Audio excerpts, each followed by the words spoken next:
Bu, ada tamu. Siapa, Bi? Sony, Tante. Son.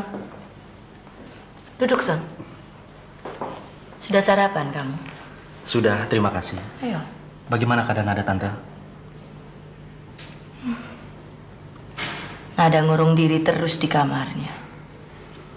Maksud Tante, Nada tidur? Dia bahkan nggak tidur semalaman. Dia nggak mau bicara, nggak mau makan. Sepertinya kok dia kehilangan kesadarannya, Son. Kalau begitu, biar Sony telepon Papa, Tante. Biar Papa nanti yang meriksa Nada, ya? Iya deh.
Tolong beli saya tegang waktu lagi, Pak. Bagaimana? Kita kan sama-sama orang bisnis. Pak Robi tentu mengerti. Soalnya kan banyak yang ingin mengontrak ke rumah ini. Kalau Pak Robi tidak sanggup bayar sewa, akan saya berikan kepada penyewa lain. Tapi, Pak...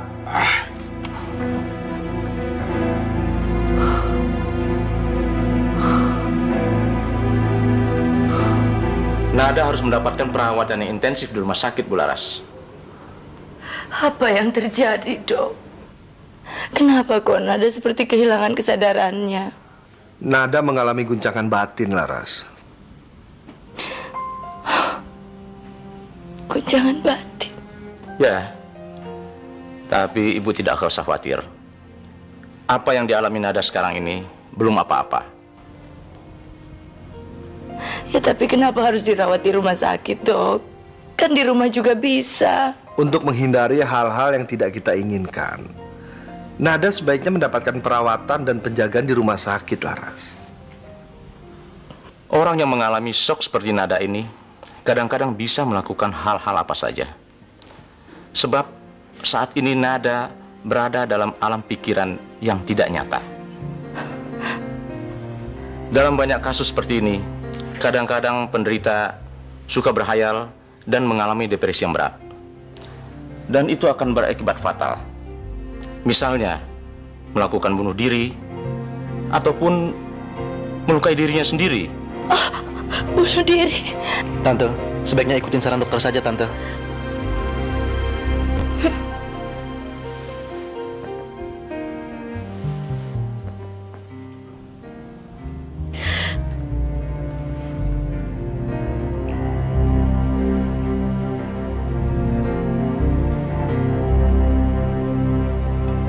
Keluar dari sini, Bang.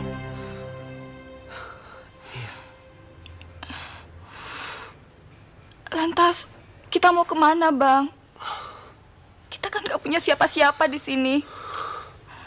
Rumah ini satu-satunya tempat kita berteduh, Bang. Tapi tanpa uang, pemilik rumah ini mau mengosongkan rumah dan mau disewakan sama orang lain, Yola.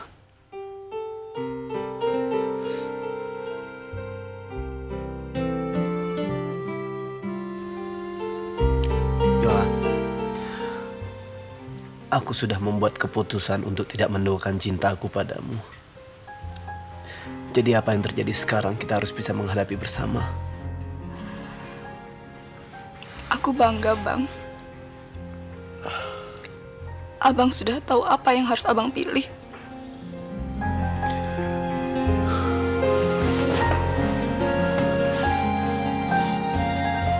Jangan khawatir ya, Yol. Aku akan cari jalan keluarnya semua.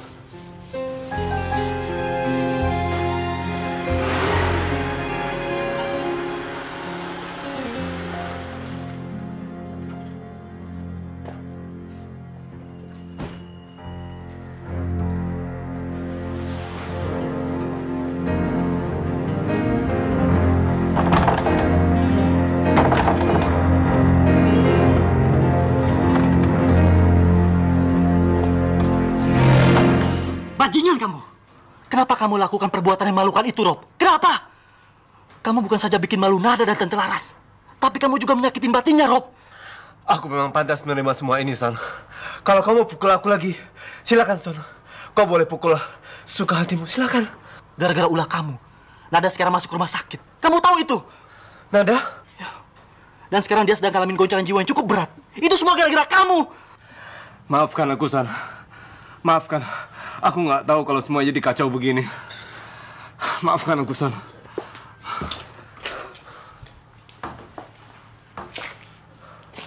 Kamu tahu, Rob, betapa dia amat mencintai dan mengharapkanmu. Tapi kenapa kamu kecewakan dia, Rob? Aku nggak menemukan jalan lain untuk membatalkan rencana pertunangan itu, Son. Aku ingin Nada benci aku. Aku pikir dengan bertingkah seperti semalam, dia akan membenci aku seterusnya dan melupakan aku. Tapi nyatanya apa? Nyatanya apa malah sebaliknya, kan? Dan sekarang kamu telah menghancurkan hatinya dan masa depannya. Son, aku harus melakukan sesuatu. Aku nggak mungkin menikah dengan Nada karena aku pria beristri, Son. Hei, lagi pula kau lebih pantas buat dia. Kau mencinta dia, kan, Son? Ya, memang saya mencintainya, Rob. Tapi saya tahu pasti, hanya kamu yang selama ini ada di hatinya, Rob. Tidak ada tempat untuk laki-laki lain di hatinya, Rob. Maafkan aku, Son.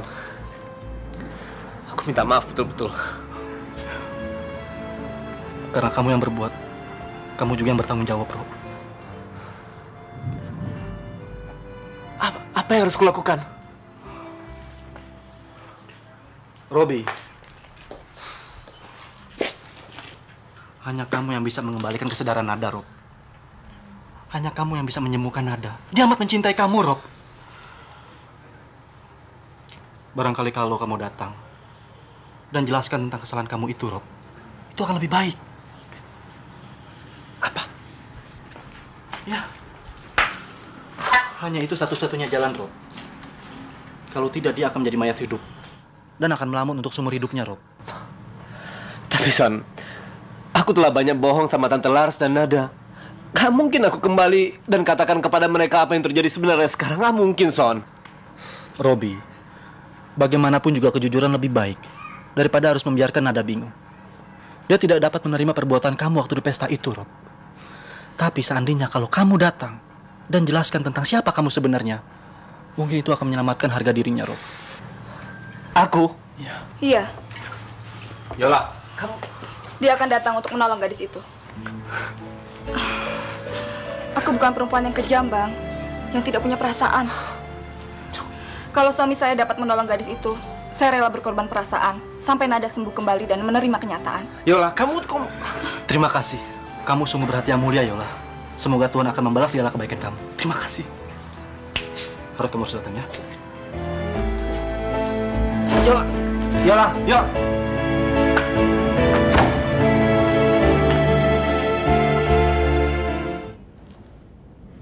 Nada?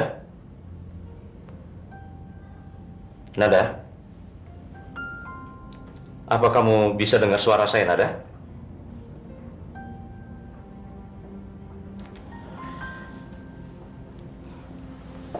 Dia tidak menyentuh makanannya seharian ini, dokter.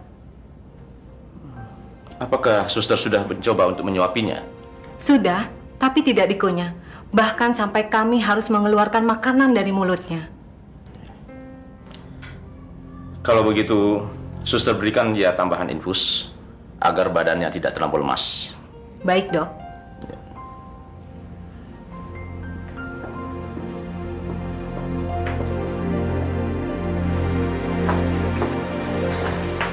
Selamat malam, Dok. Selamat malam, Ibu Laras. Saya baru aja bicara dengan Dokter Ridwan. Ya. Keadaan anak saya, Dok, bagaimana? Tampaknya belum ada perkembangan apa-apa. Sebaiknya Ibu kembali pulang ke rumah dan beristirahat. Nada berada di rumah sakit ini dengan aman. Dan saya sudah menempatkan seorang suster jaga di kamarnya. Nggak usah, Dok. Biar saya yang temani, Dok. Boleh saja. Tapi Ibu harus ingat akan kesehatan Ibu sendiri. Hidup saya tidak ada artinya tanpa anak saya.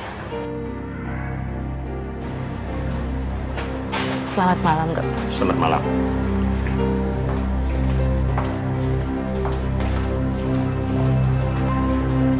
Kalau memang kita harus keluar dari rumah ini, kita akan kemana, Bang? Kita nggak perlu pindah. Tidak jadi pindah, Bang. Lantas siapa yang membayar sewa bulanan rumah ini, Bang? Sony pinjamkan aku uang sampai aku dapat pekerjaan baru. Sony? Iya. Dia betul-betul sahabat yang baik, ya? Dia lakukan bukan karena aku, Yola. Melainkan gara-gara kesediaanmu dan kebesaran hatimu untuk merelakan aku kembali untuk menolong Nada.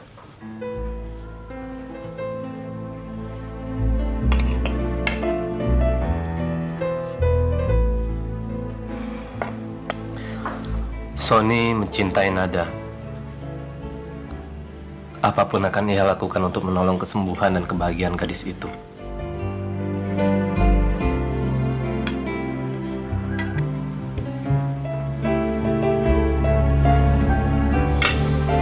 Demi kebahagiaan anakku, aku bersedia melakukan apa saja. Termasuk menyingkir selama-lamanya dari kehidupannya. Kamu tidak perlu pergi dari kota ini. Saya sudah mendapatkan pekerjaan buat kamu. Kau? Iya, Jim. Manajer di perusahaannya Andi bersedia menerima kamu sebagai pegawai barunya. Atas rekomendasi Andi. Saya yakin tidak lama lagi perusahaan akan menyediakan rumah buat kamu.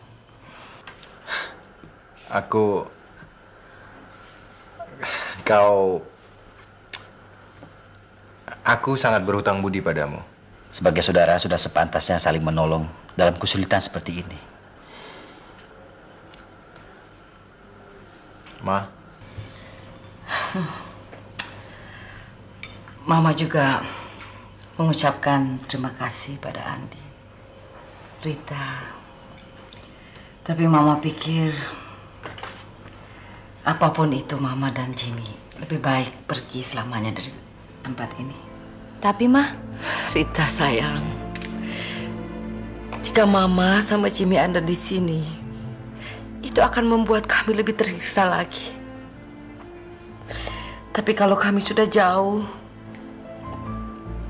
barangkali rasa rindu itu bisa kami bunuh dari jauh.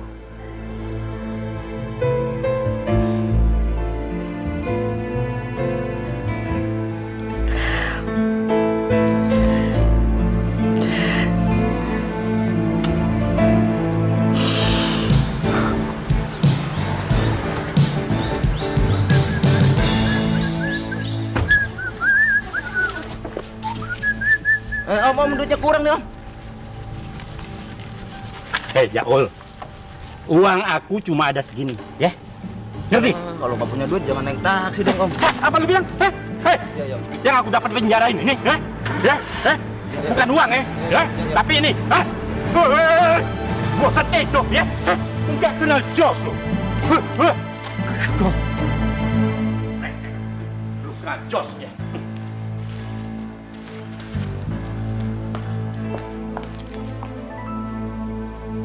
Nyonya Laras merasa tertipu dengan seorang pemuda berinisial RB, calon suami putrinya, penyanyi terkenal nada Soraya.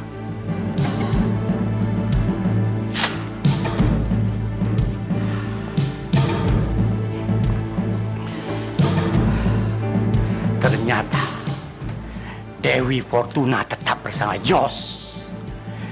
Hari-hari yang naas dan apes akan segera berakhir, berganti dengan hari-hari yang penuh dengan keberuntungan.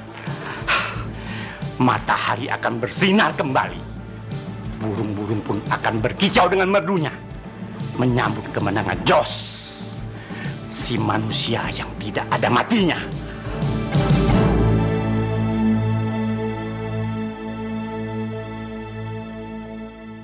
Jangan sampai ketinggalan update terbaru dari MVP Entertainment ID dengan subscribe atau klik tanda lonceng di bagian kanan.